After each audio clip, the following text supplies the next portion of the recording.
I'm Abby Slagle. I'm a junior from Miami University in Ohio, and I'm an intern this summer here at the Claire Booth Policy Institute. And I'm honored to introduce our final speaker for today, Ms. Leah Campos. Leah is a senior advisor on the House Committee on Foreign Affairs. She advises the chairman of the committee, Congressman Ed Royce of the 39th District in California. That district includes Orange County and San Bernardino County. Ms. Campos advises Congressman Royce on all Western Hemisphere and national security affairs. Prior to working on the Hill, Ms. Campos spent her undergraduate years at Arizona State University and holds a master's degree from the University of Pittsburgh in public and international affairs. After college, she gained extensive foreign policy and national security experience and knowledge by working in the clandestine service of the Central Intelligence Agency for over 10 years. In her home state of Arizona, Ms. Campos was active in her state GOP and ran for a congressional seat in 2012. In 2013, she became a national security advisor for the House Committee on Foreign Affairs. Much like her sister, Ms. Rachel Campos Duffy, wife of Congressman Sean Duffy, who just had her 8th child recently, Leah loves family and lives in Arlington with her 4 children. Please join me in welcoming Ms. Leah Campos.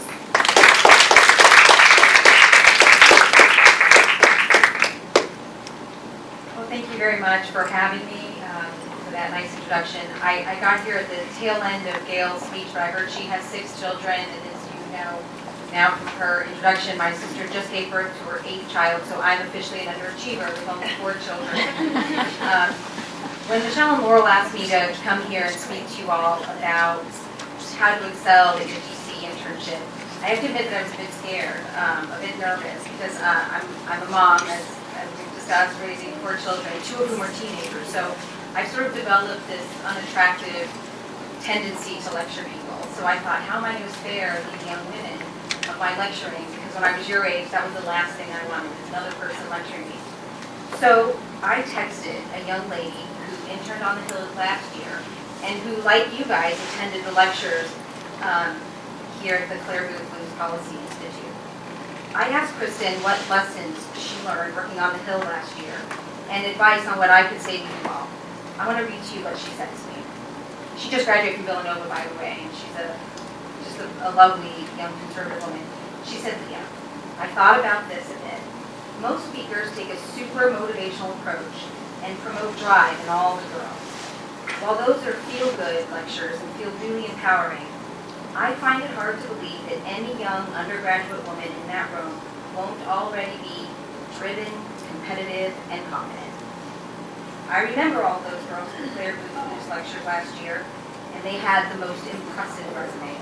Kristen went on to say, watching other interns reject or bemoan work because they thought it was beneath them taught me something about humility.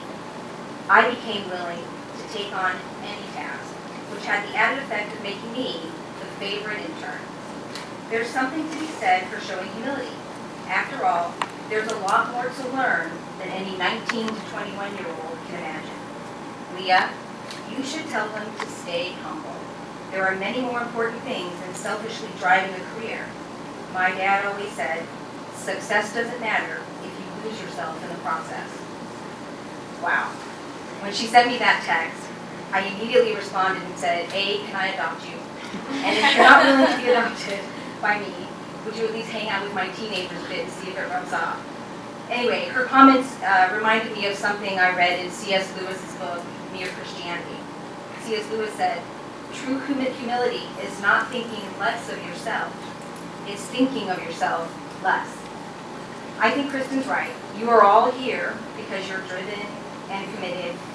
And as I look around, and I've known Michelle for many years when I was a student and attended Young America's Foundation conferences and events, I know that you are the future of our country and the future of the conservative movement. Very confident that you guys are going to go out and do exactly that. So let me briefly add a couple things to Kristen's really good advice. And then I'll keep it really short and open up to questions. Generation Z, Gen Z, that's you guys, right? Is that what they're calling you guys? Gen Z, kinda? Millennials? Okay. You've all heard the stereotype. They say you're self-entitled, unable to stick to a task. They say that you think you know too much and don't need to ask older people for advice. And you're always on your devices. Those are the stereotypes old people like me have of young people like you. Here's my advice to you while you're working on the Hill, those of you who are working on the Hill. Be the intern who constantly bucks that stereotype. Give your work your all. Get to know older people in your offices or in different committees that you might find yourself interested in. Offer yourself up to help on projects. Call people. Send me an email. Say you want to have coffee with me and ask me questions about life on the Hill, life at the CIA, whatever. Show that you're not that stereotype that we've all conjured up. Constantly buck it. That's my first piece of advice. Okay, now I'm going to go a bit mom on you. And by that I mean I'm going to ask you to think about the way you dress on the Hill. You all dress lovely, I can tell. But also for your friends that you meet on. This is good advice for all of your friends as well. Think about how the way you dress, think about what you're trying to convey, that is, by the way you dress. Try to dress professionally. It matters. People notice, and sadly, people talk. I'm not saying to not be fashionable. I love fashion. I'm obsessed with shoes. My 12-year-old brings her friends into my closet to admire my shoe collection. Be fashionable. Just be mindful of your hemlines. Try to not make your Saturday night outfit your Monday morning outfit. Also, watch what you do and say on social media. It'll come back and haunt you. Those are my pieces of advice. Now I wanted to know from you guys, how many of you are interested in foreign affairs, intelligence, international development? Anyone? Yeah? Oh, good. Okay, good. That makes me really happy. My passion is foreign affairs. As she said, I'm an advisor on the Foreign Affairs Committee. I served for many years abroad, and the clandestine service is my passion. The problem is that conservatives are very underrepresented in the Foreign Service and in the U.S. Agency for International Development. A major part of my job now as advisor is to provide oversight on what the Obama administration is doing in his foreign policy and his international development efforts. When I first started working on the Hill, we had the U.S. Agency for International Development come and brief us on some money they were going to spend in the Western Highlands region of Guatemala, which is one of the most malnourished areas in the world. And when they came in and briefed us, they kept talking about their family health project. And the other staffers were just nodding, a little bored. They were talking about the family health project, but I pounced, like you conservative women will do when you're in my position one day. I pounced. And I asked them to explain to me what they meant by family health project. They couldn't answer me then. They had to go back and consult. Anyway, it took me weeks, countless emails, several letters, until I finally got them to come clean. Their family health project was that they were handing out thousands of morning after abortion pills to women in the most malnourished area of Guatemala. This infuriated me. Oh, you guys can't hear me, sorry. This infuriated me. Our government was exporting the worst of our culture to this Guatemalan society that actually celebrates motherhood and celebrates life. Why weren't we instead exporting the great American values of entrepreneurship, teaching people of this region crop diversification, how to find ways to generate income? While we were successful in getting the administration to stop this health program handing out morning after pills, I couldn't help but think how amazing it would be if we could streamline and focus that agency and bring in more conservatives who understand that the best thing we can do to help underdeveloped communities is to bring in the notion of liberty, property rights, entrepreneurship, rather than trying to destroy their families. We conservatives know that families are the cornerstone of society and that property rights is the cornerstone of economic liberty. This is a huge reason why I want so badly for young conservatives to consider careers in foreign affairs and in international development, because the underrepresentation of values like ours is really, it's not just the Obama administration, it happens under Republican administrations too.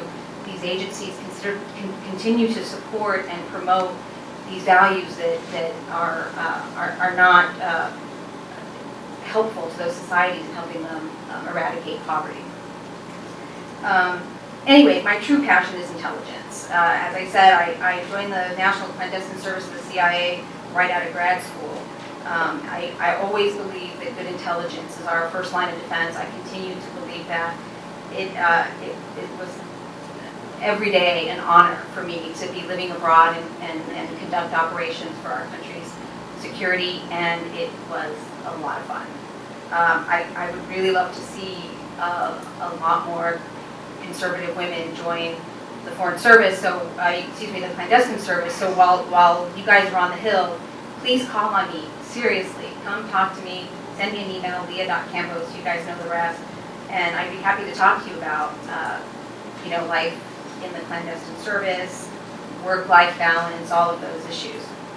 Anyway, I want to close and open it up for questions, because I know it's been a long day for you guys. By reminding you of something you may have heard that that Britain's late Prime Minister Margaret Thatcher used to say. She was, you might recall, the world leader who, together with President Reagan, defeated communism in the Soviet Union. She once said, "If you want something said, ask a man. If you want something done, ask a woman." She's right. You guys be doers in your internships. Go out and offer yourselves up, ask for new projects, meet people. You're all blessed to have been born citizens of this great nation. Serve your country and do it with joy. Thank you. I'm happy to take any questions you guys might have. It can be personal. That's why I asked you to come here. So.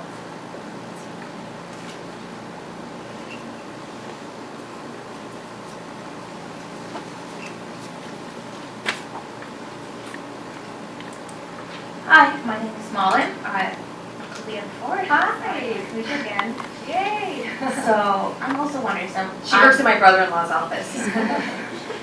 So I would love to work abroad, but still have a career and family. So I'm just wondering how you have battled, working life, family life, find the balance. I did not know that you got your first child. No, it's a good question. So, despite what anybody will ever tell you, life is a series of choices, and you do the best that you can. I started. I'll tell you what. I found out I was pregnant with my first child when I was an operational trainee. I was 2 weeks into training, and I found out I was pregnant. By any estimation, the worst possible time to find out you're pregnant. But it was the most beautiful thing that ever happened to me. I still went through training. It was great. I did well. And what I did was my sort of personal choice, and I was fortunate to have been able to make it. I said, well, I know that I can't be a great operative and a great nursing mother of a newborn at the same time. So I took some time off when my children were very little. And did it impact my career negatively for a little bit? Absolutely. Do I regret it ever? Not for a second. It was the most valuable time that I had with my children. And then once they were a little bigger and they were on a good nursing schedule and I could pump, and then I went back to work. But I had 3 more after that, so it must not have been so bad. But it's the decisions that people have to make now. This is sort of controversial, and I was talking to my sister about coming here and chatting with you guys today. I said, should I say this? Should I not? But one of the things that I learned now that I'm in my 40s, reconnecting with a lot of my old colleagues from when I was in training, so I was in my 20s and in training, a lot of them put off motherhood because they wanted to focus on their career, and that's what they thought mattered, and they figured I'll just do motherhood later. And now they're my age, and they really regret it because they can no longer have children. Now it's a super personal decision, but I've seen it so often among my colleagues. Hard-charging women who are doing really aggressive jobs, which is what my old job was, and they took a path and I took a different path, and the truth is that I feel that I've benefited from the beauty of motherhood. I mean, it makes you a more well-rounded person, I think, and if you're blessed to have children, I go for it and think of it as something that will only enhance enhance you personally and professionally. I'm glad you're here. She's not a ringer. I didn't know she was going to be here. Hello, my name is Emily Spiegelberg. I'm a kinesiology and health student at the University of Wyoming. I was just kind of interested in your health background, how you mentioned the public health program that you had experienced.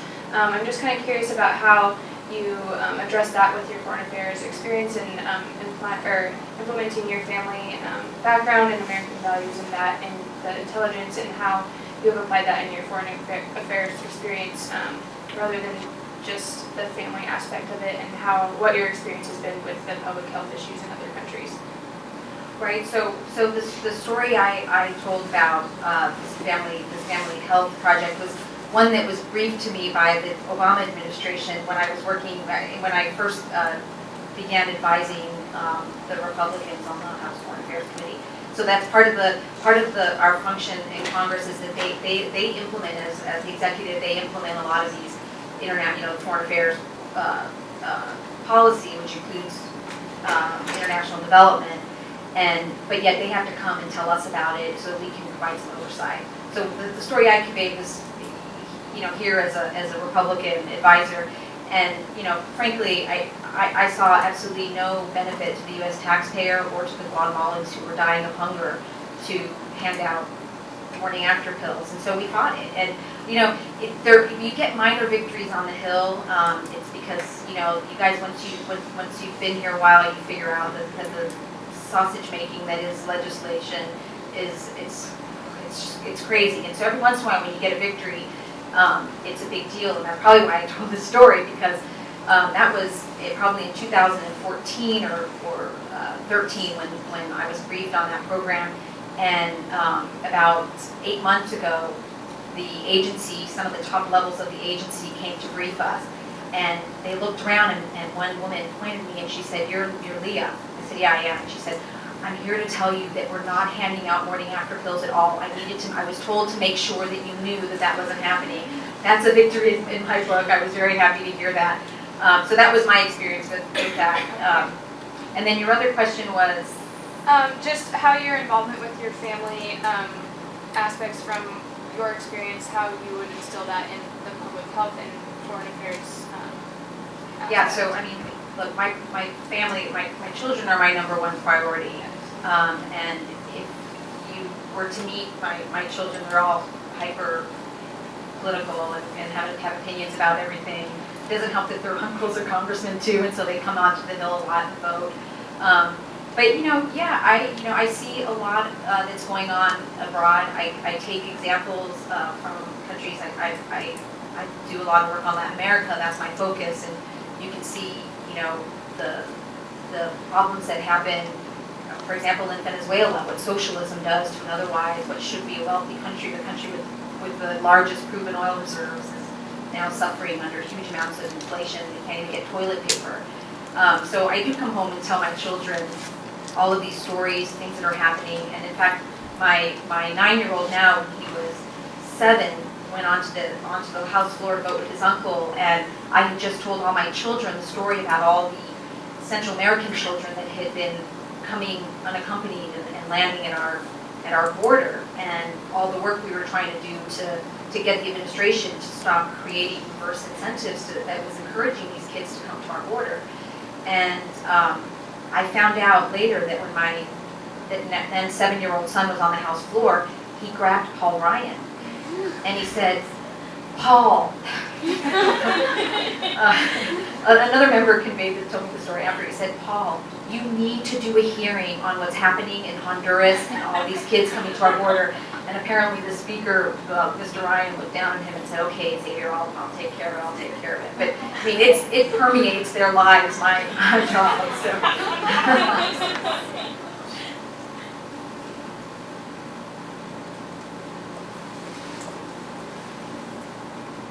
Hi, my name is Cameron Barney. I go to school in Carmel Mechanic, California. So at the end of your talk, you mentioned how grateful we are to live in America and be prideful of being American. So I wanted to ask if you've experienced or how you respond to just general attitudes of not being prideful of being American, sort of looking down upon American exceptionalism. I feel that especially in sort of a more liberal arts college.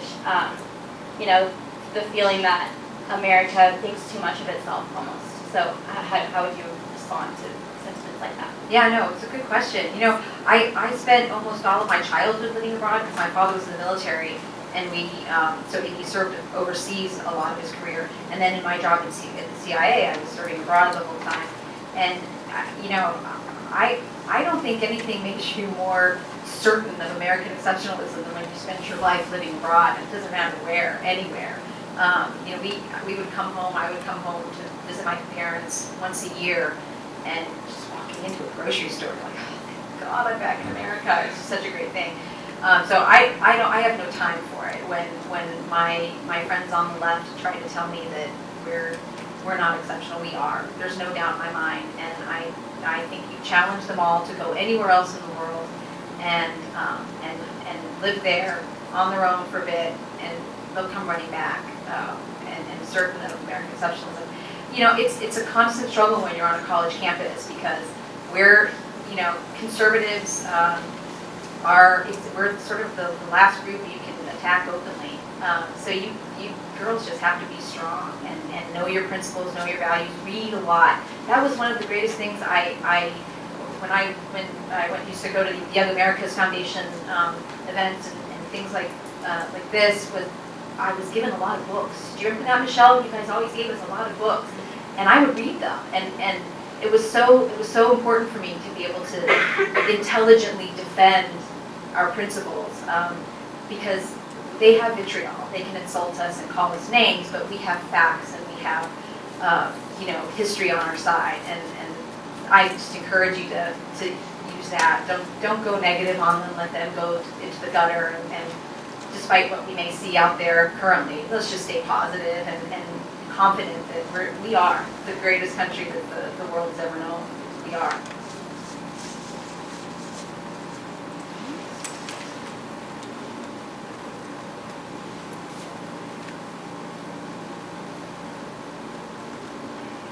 Since you mentioned books, what particular book would you say has been exceptionally, has been very influential in your life? I noticed you quoted my favorite author at the beginning, C.S. Lewis. So what would be good reading? You know what? I don't know how you feel about this, but I love screw tape letters. Right? Yeah, I mean, I think I read it once a year. And I give it to my high school sophomore for Christmas this year. See if he reads it. Yeah, you know, I remember the first book that I got when I went to Young America's Foundation was Very Goldwater's The Conscience of the Conservative. And in fact, my sister grabbed the copy that I had because she was at some lecture in Arizona when Barry Goldwater was still alive, and he signed it for me. And when I was at the University of Pittsburgh, this liberal gal who was my neighbor with whom I would spar said, "Let me borrow your book, okay? You keep talking about conservatism, let me borrow this book, and it's a short read. If you guys have read it, it's a quick read, and it's powerful." And she never gave it back to me. Oh, it's my biggest regret. But yeah, so there, you know, I think that, you know, for my, you know, my moral foundations, I turn to C.S. Lewis a lot. I love C.S. Lewis, Richard Greenhouse. That's a great book. Had a great book, Death on a Friday Afternoon. But for conservatism, I mean, you know, the classics. Russell, what was it called, Michelle? Russell. Conservative Mind? The Conservative Mind? The Conservative Mind. That was another one I got. I think I was an entering freshman in college, and it's this big, and I read it all the way home from Washington to Arizona, and you know, every once in a while I'll pull it out and remember some of the excerpts, and it sort of, you know, strengthens your ability to defend your principles when you read some of those classics.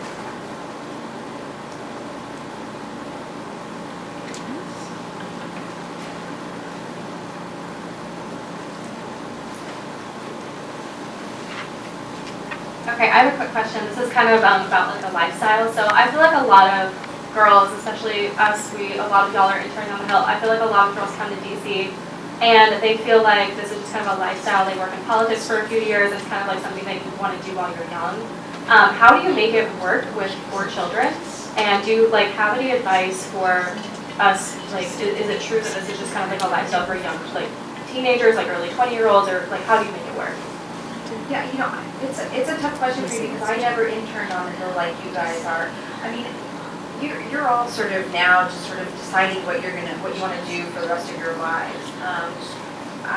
For me, I knew very early on in my college career that I wanted to serve with the agency, and so that was very quickly. I mean, I was a college Republican president on my campus, and I was active politically. It was sort of in my blood, but I knew that's what I wanted to do. But then I got bitten by that bug again when I was living in Arizona. I was detailed to the Phoenix, the FBI's Joint Terrorism Task Force, and I was doing really important work there. And then a new district opened up, and I thought, my goodness, I'm back home. I'm never here. I'm back home, and there's a new district I should run. It ended up not being a very successful campaign. I didn't win, obviously, but I learned so much about how difficult it is to run for Congress, for starters, and how important it is for the conservative movement. Even if I didn't win, the day of the primary when I didn't do well enough to make it to general, I got a million texts from conservative supporters saying, you got to do this again, go and get in there. And I think that the issue is that there aren't a lot of women conservatives who, go out and pursue political office. And I really hope that some of you consider it. It's hard, and it's hard to do it with kids. And my sister, now I'm divorced, and I've been asked to go back and run in Arizona, and my sister says you can't do it unless you have a wife, because she's the wife of a congressman. And it's true. It's hard. It's hard work. It's not glamorous. I watch the members sleep on their couches and get up and run to meetings back and forth. It's not a glamorous lifestyle, but it's important. And one issue I'm really passionate about as a mother is the issue of life. And a lot of times when we get criticized for our position on the pro-life issue, it's because there are conservative men talking about it. And I think conservative men have every right to talk about the issue. But if they don't want to hear men, they should hear us. And we should be stepping up. So those of you who have the inclination to run for office, do it, and make defending life your number one issue, and because we need a lot of reinforcement on that issue in particular.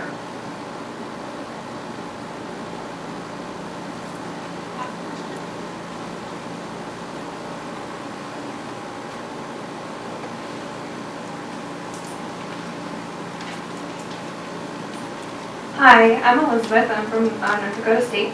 I am an ROTC, so when I graduate, I'll be going into the Air Force. Great. And a lot of the trouble that I've entered into, especially in my program, is that there's a lot of criticism for my beliefs and for my political standing. And I'm sure, as you're aware, if you're in the military, you're not allowed to go off and say anything political, really. And so I find it's really hard to keep up those beliefs and then not only to act on them. Because I'm the only woman in my program, first and foremost, and because there are a lot of people, like I said, that don't have my same beliefs. So do you have any tips or people that you look to for support, or Are you being criticized by fellow ROTCers for your beliefs? Partially. Fargo is a very liberal community, Yeah. and then there's the rest of North Dakota.